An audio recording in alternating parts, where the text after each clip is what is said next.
ಈ ಜಾಗದಲ್ಲಿ ನನ್ನ ಮಗನ ಬಗ್ಗೆ ಜಾಸ್ತಿ ನಾನು ಹೊಗಳಬಾರ್ದು ಅಂತ ಅನ್ಸುತ್ತೆ.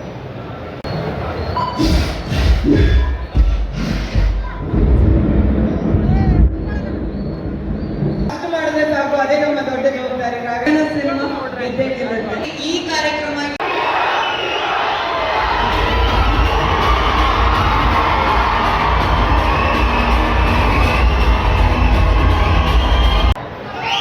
ಎಲ್ಲ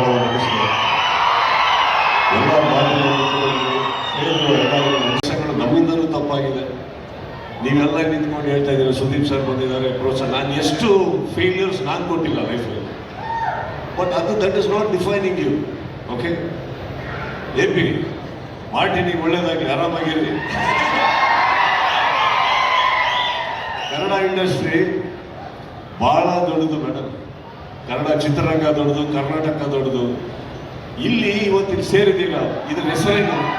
ಮಾಲ್ ಆಫ್ ಏಷ್ಯಾ. ಕರೆಕ್ಟ್. ಇಲ್ಲಿ ಬಂದಿರೋರೆಲ್ಲ ಏನು ಏಷ್ಯಾ, ಇಲ್ಲಿ ಬೇರೆ ದೇಶದಿಂದ ಬಂದಿರೋರು. ನಮ್ಮೂರ ಮಧ್ಯದಲ್ಲಿ ನಿಂತ್ಕೊಂಡ್ಬಿಟ್ಟು ನೀವು ಕನ್ನಡ ಬೆಳೆಸಿ ಅಂತ ಹೇಳಕ್ ಹೋಗ್ಬೇಡಿ. ಅರ್ಧ ಇದೆ ಕನ್ನಡ ಬೆಳೀತಾ ಇದೆ, ನೀವೆಲ್ಲ ಕನ್ನಡ ಮಾತಾಡೋದಕ್ಕೆ ಕನ್ನಡ ಬೆಳೆಯುತ್ತೆ. ಅಲ್ಲಿಗೆ ನಂದು ಆ ಭಾಷಣ ಮುಗಿದು ಪಿಕ್ಚರ್ ನನಗೆ ನಿನ್ನೆ ವಿನಯ್ ಅವರು ಬಂದು ಈ ಟ್ರೈಲರ್ ತೋರಿಸಿದಾಗ ಸಿನಿಮಾ ನಿರ್ಮಾಣ ಮಾಡಿದಂಥ ನನ್ನ ಸ್ನೇಹಿತರಿಗೆ ಆಲ್ ದ ಬೆಸ್ಟ್ ಹೇಳ್ತಾ, ಪೆಪ್ಪೆಗೆ ನಿಜವಾಗ್ಲೂ ನನಗೆ ಗೊತ್ತಿರೋ ಹಾಗೆ ಒಂದು ಅದ್ಭುತವಾದಂಥ ಸ್ವಾಗತ ಈ ಕರ್ನಾಟಕದಲ್ಲಿ ಸಿಗುತ್ತೆ. ನನಗೆ ಅದ್ರ ಬಗ್ಗೆ ಬಹಳ ಆಭಾರವಾದ ನಂಬಿಕೆ. ಓಕೆ, ಬಿಕಾಸ್ ನಾನು ಹೇಳಿದಾಗೆ ಗೆಳೆಯರು ಅನ್ನೋದು ಬಿಟ್ಟಾಕಿ ನಾವು ವೀಕ್ಷಕರಾಗಿ ನಮಗೂ ಒಂದು ಟೇಸ್ಟ್ ಇದೆಯಲ್ಲ. ನನಗಂತೂ ಇಷ್ಟ ಆಯಿತು ಸಿನಿಮಾ. ನಾನು ಅವ್ರಿಗೆ ಫಸ್ಟ್ ಕೇಳಿದ್ದು ನನಗೆ ಯಾವ್ದು ತೋರಿಸ್ತಾ ಇದ್ದೀರಲ್ಲ. I would love to see this film Vinay as soon as possible and I wish you all the very best. ನಿಮ್ಮೆಲ್ಲರಿಗೂ ಬಂದಿರೋ ಎಲ್ಲರಿಗೂ ಆಲ್ ದ ಬೆಸ್ಟ್ ಹೇಳ್ತಾ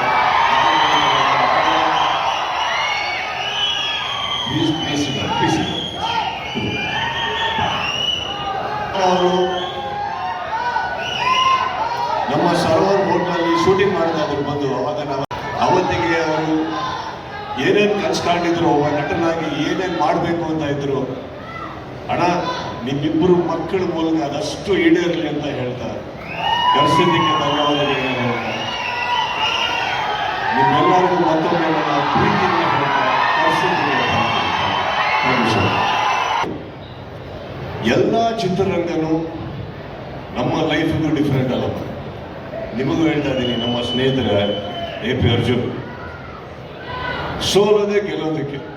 ನಮ್ಮ ಕನ್ನಡ ಚಿತ್ರರಂಗದಲ್ಲಿ ಎಷ್ಟು ಸಿನಿಮಾ ಸೋಲಿಲ್ಲ. ಓಕೆ, ಬಿಗಿನಿಂಗ್ ಇಂದ ಹಿಡಿದು ಇಲ್ಲಿವರೆಗೆ 70 ವರ್ಷ ಚಿಲ್ಲರೆ ಆಗಿದೆಯಾ? ಎಷ್ಟು ಸಿನಿಮಾ ಸೋತಿದೆ? ಸಾಕಷ್ಟು ಸೋತಿದೆ. ಗೆಲುವಿಗಿಂತ ಜಾಸ್ತಿ ಕರೆಕ್ಟ್. ಎಷ್ಟು ಸಿನಿಮಾ ಗೆದ್ದಿದೆ?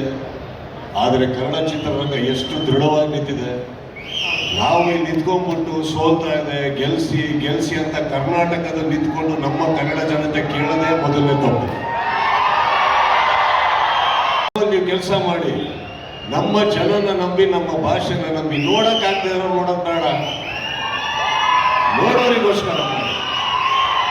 ಇವತ್ತಿಗೆ ಸಿನಿಮಾ ಸೋಲೋದಕ್ಕೆ ಏನೋ ಒಂದು ಕಾರಣ ಆಗೋಯ್ತು ಅನ್ನೋದಕ್ಕಿಂತ ಹೆಚ್ಚಾಗಿ ಕೆಲವು ಟೈಮ್ ಒಳ್ಳೊಳ್ಳೆ ಸಿನಿಮಾಗಳು ಬಂದಿರಲ್ಲ. ಅದು ಒಂದೇ ಸ್ಟ್ರೆಚ್ ಆಗಿರ್ತವೆ. ಒಂದು ಗಾಳಿ ಬರೋಕ್ಕೆ ಸ್ಟಾರ್ಟ್ ಆದ ತಕ್ಷಣ ಗೊತ್ತಾಗುತ್ತೋ ಈ ಗಾಳಿ ಸ್ಟಾರ್ಟ್ ಆಯ್ತು, ಮಳೆಗಾಲ ಸ್ಟಾರ್ಟ್ ಆಯ್ತು ಅಂತ. ಕರೆಕ್ಟ್. ಈಗ ಈ ಟ್ರೈಲರ್ ನೋಡ್ತೀರ, ಟ್ರೈಲರ್ ನೋಡ್ಬೇಕಾದ್ರೆ ವಿನಯ್ ನಮ್ಮ ಹುಡುಗ, ರಾಘಣ್ಣ ನಮ್ಮೂರು, ಅದೆಲ್ಲ ಸೈಡಿಗಿಡೋಣ. ನೋಡಿದ ತಕ್ಷಣ ನಮಗೆ ಕುತ್ಕೊಂಡಲ್ಲಿ ನಮಗೆ ಒಂದು ಫೀಲ್ ಆಗಲಿಲ್ವ? ಈಗ ಪಾ ಎಂಥ ಟ್ರೈಲರ್ ಅಂತ ಅನ್ಸುತ್ತೋ ಅನ್ಸಲ್ವ? ಆವಾಗ ಗೆಲುವಿನ ಲಕ್ಷಣ. ಅದನ್ನು ನೋಡಿದ್ ನನ್ನ ಮನೆಯಲ್ಲಿ ಫಸ್ಟ್ ಟೈಮ್ ನಾನು ನಿಂತ್ಕೊಂಡ್ಬಿಟ್ಟು ಆಕ್ಚುಲಿ ಅವರಿಗೆ ಚಪ್ಪಾಳೆ ತಟ್ಟಿದ್ದೀನಿ ಟ್ರೈಲರಿಗೆ. ನಾನು ಸುಮ್ಮನೆ ಎಷ್ಟೋ ಸತಿ ನಾವು ಟ್ರೈಲರ್ ಲಾಂಚ್ ಮಾಡಿಕೊಟ್ಟಿದ್ದೀವಿ, ಎಲ್ಲ ಮಾಡಿ. ಬಟ್ ಡೋಂಟ್ ಫರ್ಗೆಟ್, ನಾವು ಟ್ರೈಲರ್ ಲಾಂಚ್ ಮಾಡಬೇಕಾದ್ರೆ ನಾನೊಬ್ಬ ಸುದೀಪ್ ಅನ್ನೋದಕ್ಕಿಂತ ಹೆಚ್ಚಾಗಿ ನಾನೊಬ್ಬ ಪ್ರೇಕ್ಷಕನಾಗಿ ಆ ಟ್ರೈಲರ್ ನನಗೆ ಇಷ್ಟ ಆಗ್ಬಿಡ್ತು ಅಂದರೆ ಅದಕ್ಕಿಂತ ಖುಷಿ ಬೇರೆ ಯಾವುದೂ ಸಾಧ್ಯನೇ ಇಲ್ಲ. ನಾನೊಬ್ಬ ಆಡಿಯನ್ಸ್ ಅಲ್ವಾ, ನನಗೂ ಒಂದು ಸಿನಿಮಾ ನೋಡಬೇಕು ಅಂತ ಆಸೆ ಇರುತ್ತೆ. ನನಗೂ ಒಳ್ಳೆ ಸಿನಿಮಾ ನೋಡ್ಬೇಕು, ಯಾಕಂದ್ರೆ ನಾವು ಮಾಡಿರೋ ಸಿನಿಮಾಗಳನ್ನ ಎಂಜಾಯ್ ಮಾಡೋಕ್ಕಾಗಲ್ಲ. But today I am very proud. First of all ನಾನು ವಿನಯ್ ಅವರಿಗೆ ನೆನ್ನೆ ಒಂದು ಮಾತು ಹೇಳಿದೆ, ಫೈನಲ್ ಆಗಿ you have become a man ಅಂತ.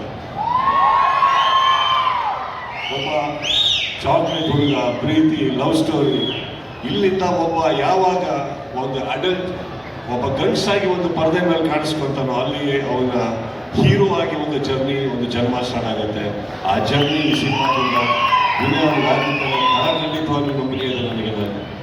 ಅದ್ಭುತವಾದಂಥ ಟ್ರೈಲರ್, ಅದ್ಭುತವಾದಂಥ ಮ್ಯೂಸಿಕ್. ನನಗೆ ಎಲ್ಲದಕ್ಕಿಂತ ಇಷ್ಟ ಆಗಿದ್ದು ಡೈರೆಕ್ಟರ್ ಮಾತಾಡದೇ ಇರೋದು, ಅದೇ ಬೆಸ್ಟ್.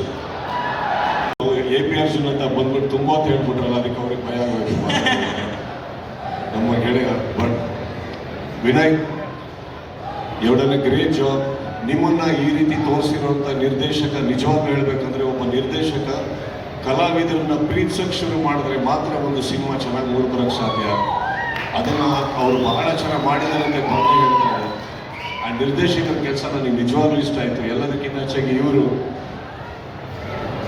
ನೋಡಕ್ಕೆ ಒಳ್ಳೆ, ಆ್ಯಕ್ಚುಲಿ ಇವ್ರು ನೋಡಿ ಪ್ರಶಾಂತ್ ನಿಂತಾರೆ ಅಂತ ಒಳಗೆ ಮ್ಯೂಸಿಕ್ಕು ಹಾಗೆ ಮಾಡಿದ್ದಾರೆ. ಅದ್ಭುತವಾದಂಥ ಒಂದು ಟ್ರೈಲರಲ್ಲಿ ಇವತ್ತು ನೀವು ನೋಟಿಸ್ ಮಾಡಿದ್ರೆ ಅವರು ಬರ್ತಾರೆ, ಸಾಫ್ಟ್ ಆಗಿ ಒಂದು ಇಂಟ್ರೊಡಕ್ಷನ್ ಆಗುತ್ತೆ. ಏನೇ ಇದ್ರು ಕೈಯಲ್ಲಿ ಕತ್ತಿ ಏನೇ ಇದ್ರು ಒಂದಿಷ್ಟು ಹೇಳಿಬಿಟ್ಟು ವಾಪಸ್ಸು ಪೆಪೆ ಅಂತ ಹೇಳ್ತಾರೆ. ಪೆಪೆ ಅಂತ ಹೇಳಿದ ತಕ್ಷಣ when he enters through the dirt and is in the music, the level is giving, that is the introduction of a proper hero.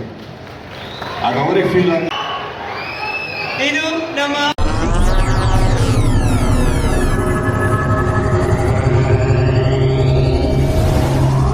ನೀವಿನ್ನೂ ನಮ್ಮ ಚಾನೆಲ್ಗೆ ಸಬ್ಸ್ಕ್ರೈಬ್ ಆಗಿಲ್ಲ ಅಂದ್ರೆ ಈ ಕೂಡಲೇ ಸಬ್ಸ್ಕ್ರೈಬ್ ಮಾಡಿ.